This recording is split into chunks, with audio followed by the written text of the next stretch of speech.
It was named Tudor Park not because of the parents, but because of their son Tom, who died. He was in my high school class, and so he went to the Tudors and asked if they would be willing to donate 3 acres to create this butterfly garden habitat. Here in the Woodland Demonstration Garden, and this is the area where people are often surprised unless it's springtime and all the ephemerals, but the rest of the year they're like, butterflies. So this is where we talk about the value of native trees and shrubs for the habitat, and I say, how many of you are familiar with Dr. Tallamy's work, and depending on the audience, some might be and some might not. And I talk about, for instance, this oak tree hosts to more than 500 different species of Lepidoptera, very important, and the early spring nectar sources for early emerging bees. Light are so important for trees, and then the litter, which provides shelter for stages of the life cycle, not just for butterflies, but for bees and detritivores and all sorts of important members of the ecosystem. So people often say to us, I want to get started. What should I plant? And I say, plant a native tree. It is the best thing you can possibly do for your habitat. I'm so sad when I see pollinator gardens and no tree. The shrub, where is the habitat? And for school kids, we really we do a lot of school tours, and we really hammer home, we need a home for the whole family, like not just for the grown-ups, but for the eggs, the larvae, the chrysalis, and the adults. That's a great way to know that. One thing we say is this isn't a shoots market. You're not going through, stopping by, picking up something and going. We want to create a home.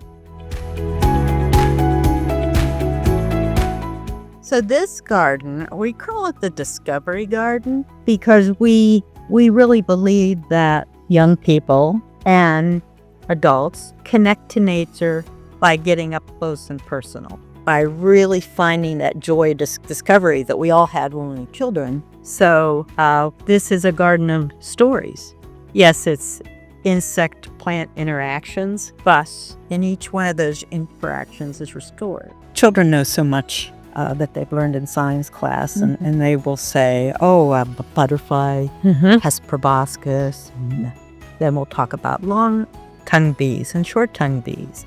And that if a short-tongued bee can't get its tongue down that long tube, they can actually steal the nectar by making a little hole at the base where the nectar is located. And they think that's cool that there's nectar thieves. And they also have learned to say the scientific names because we believe that, many adults think that when we use scientific names, it's kind of off-putting. I could say this is Monarda fistulosa, but what makes it sound cool is to say Monarda fistulosa.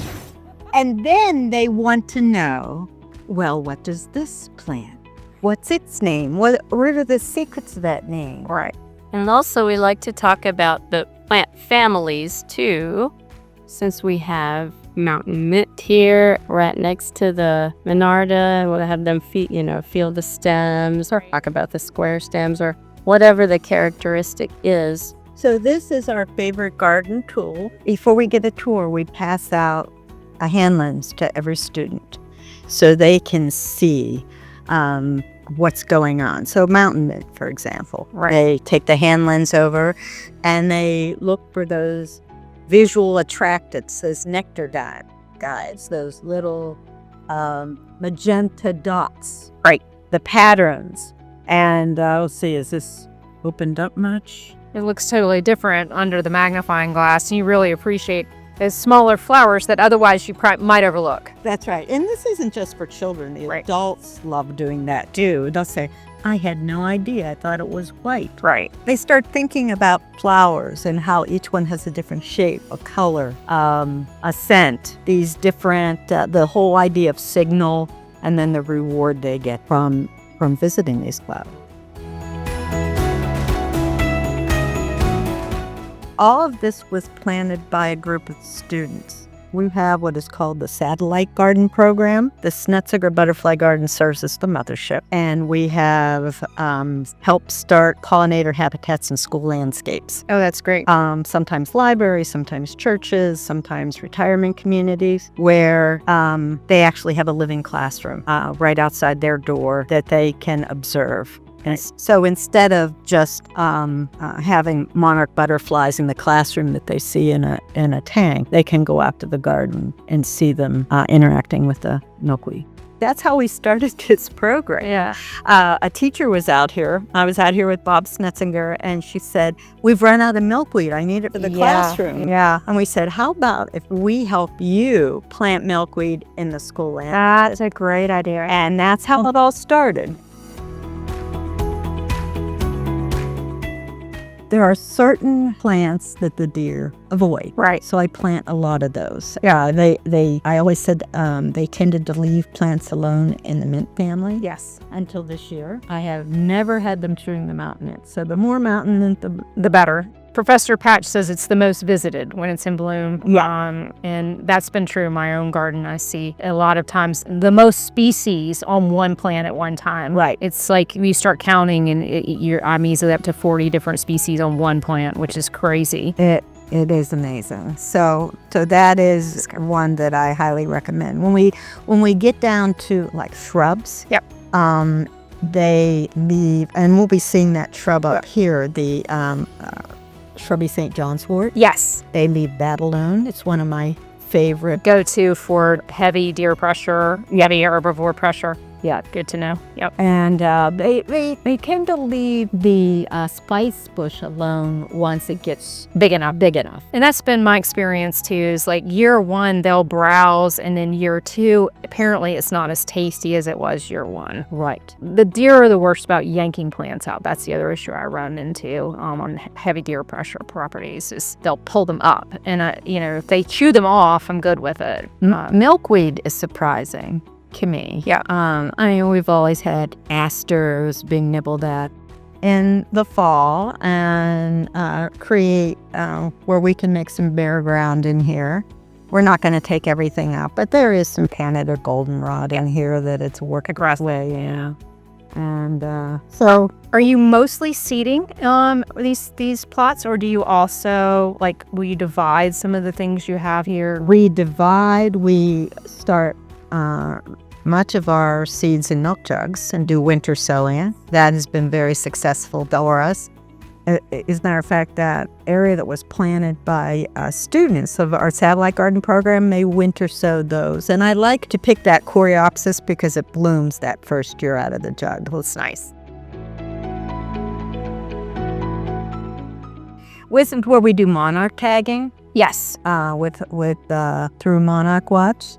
And when I started this, we were doing several hundred monarchs. Wow. And Right. and now if we get 50, that's a lucky. So one of the things that we wanted to do out here, because we saw people kind of coming out here and they would talk to us, and sometimes they would talk about how it was they just like coming out here just because they had a stressful day. Maybe it was somebody wellness has tonight, whatever. So we decided let's just create a space where people can just kind of come in. It feels a little protective. We got plantings around.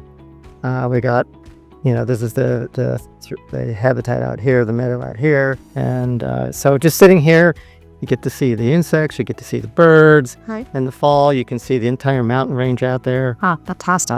So it's just a really beautiful spot to just kind of chill. What kind of maintenance are you doing on the meadow? Okay, well, the way that this whole thing works is we are not responsible for the meadow itself. Okay. This is the responsibility of Ferguson Township and the Tudor Trust has funds to help do that. So what's happening now, we had a 5-year management plan where basically we came in, we mowed everything. And then we kind of just let it come up and just see what was there and what we were dealing with. Right. What was, we had way too many cut plants. We had stinging nettle was just taking over in places. Yeah. So we were trying to figure out how to deal with that, and we use all the resources at Penn State and so on to come out and look at things, as well as Xerxes and other. Then we let it go, and then we mowed it again early April, and then we got a whole bunch of folks there. We just did a big line. We worked with earth seeds and had a nice mix that we wanted, and we just kind of walked, and everybody was just spreading the seeds. Did you mix it with any kind of sand or anything, or just? It was a mix that they Yep. put together. Yep. Because that's a good part of what they do. Yes. And Penn State works very closely with down. Yep. So they were great to work with, and so we did that, and then we saw what came up. Now in the middle of that, of course, as these woodies would come up, we'd go in and or the township would come in and cut some of those down. Did you do anything to prep where you were putting seeds, or did you just put it on top of the mowed ground? We just put it on top of everything. Okay. And it's amazing how well that worked. Yep. And then the other thing that's happening is these demonstration gardens. The birds are taking the seeds and they're putting them out there. Which is like, So we're finding things out here that That we don't- never seeded. Right. We never did anything. It's just that occurs. Yeah. Yep. We've and seen so that, that's always good to see that Yeah. going on. Yep. So we went through 5 years. We were going to mow this year. Yeah. But the township was going through some personnel changes. So unfortunately, we now have a bunch of woodies coming up, and I talked to the arborist about him getting out here and really tackling this. And, it's always, no, we don't have the resources right now. And so I said, well, would you mind if we get a bunch of volunteers coming out here? It's okay with you guys? Because Otherwise, it's going to get overrun. so, and I think that's a big part of this is all of these kinds of meadows, they have to be managed. It really takes a village. You need to get partnerships together to really make this work. Yep. Clearwater Conservancy, the history of this is in the covenant. If the township at some point decided that they couldn't do this, manage this anymore, it all goes over to Clearwater Conservancy. Okay. Try to make the point that your yard is the best bird feeder you can have, right? And so all of the shrubs, the pussy willows were selected for their clutter of caterpillars that can be found. And we talk about baby birds and how they need their protein. And nature's hot dogs, that's right. We'll just stuff them right down their throats.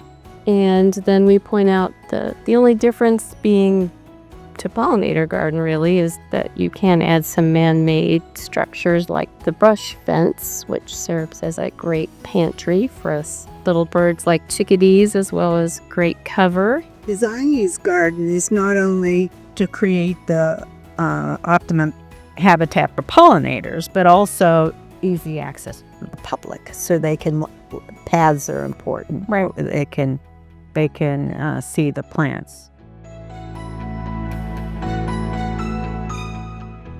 We don't like to have things over manicured. Yeah. But because it's a public park, they got to be tidy enough. And we're out here once a week usually, just for a couple hours, and we're able to maintain it. Yeah. Mhm. It's great. Or as we call editing. Editing is a very good word for pollinator gardens. Yeah. Nice. We like to call some of these plants aggressive, not invasive. Yes. They're enthusiastic. I like that. Enthusiastic. That's a great word. And then you talked a little bit about your mulch, mullet. So you want to talk a little bit about that? So, depending on the type of homeowner, some folks think that having a native plant garden means that it's wild. But every garden needs to be managed. But if you really want it to look tidy without interrupting a life cycle of an insect, you can mulch the very edge. Can make a nice crisp edge and only mulch like 8 inches to a foot in, and that way it looks nice and neat and tidy, purposeful. More likely your neighbors will get on board and want to do the same thing, because what happens is you noticed is plants don't stay where you put them. They reseed into other areas of the garden, which is great. It creates this wonderful plant community. So you kind of lean into that. Yeah, you have to remember that a garden is a living organism. It's not static. It's not like a Lego garden. It's not going to stay the same way. If it's a healthy garden, it's going to evolve, change, and shift, and you got to go with it. An Eagle Scout built this for us, so we use it as an educational tool because obviously we want to stress to people that the best way to attract native bees to your garden is to have natural areas such as brush piles, cut stems that are left standing so that they have a natural area for nesting. But this is really useful for educational purposes. And these have different size holes. I drilled one out for mason bees and one out for leafcutter bees. And you can see there's a variety of different types that are making use of them. So, but this is where we describe to kids and adults, exactly what does a native bee do? What does it look like inside that tube, for example? And so we always have the props here. It's to so show- hard to explain. Yeah. One kid will get the leaves. One kid will be, we have a bee puppet, and one kid gets to be the bee. And so the bee puppet goes and gathers the pollen ball, puts it in the tube. Then, this is leafcutter bee, by the way, goes and gets some leaf material to make a partition. And so we have explained that everybody gets their own room. And so then they just keep filling it up. And it's a good illustration for kids and adults. And then the question that we always ask the kids is, well, did you know that the female can choose whether it's going to be a male or a female egg? And which do you think she puts in first? Which do you think is at the end of the tube? Well, that's a great idea. And so, of course, when we reveal that the boys are at the end, they think we're protecting the girls. Well, indirectly, fellas, because the boys are expendable. We only need the one. Yeah. Whereas we want lots of females to grow. So you might be lunch. Yes, that's right. That kind of tends to deflate them a little. Yeah. So we have a lot of prop. We always dress a teacher up or somebody up as a monarch, and we start with the way butterflies smell. Of course, they don't really have nostrils, but they won't forget. Yeah. Sing on with Their antenna. And then we have wings, and then we have them put on 2 extra legs. I show that what they taste with their feet. Little kids. And they love seeing their teachers dressed up. Oh, yeah. Especially when we put zinnias out toward the edge. It brings the butterflies out. For sure. And that then the public sees, oh, there are butterflies. It's like the training treat.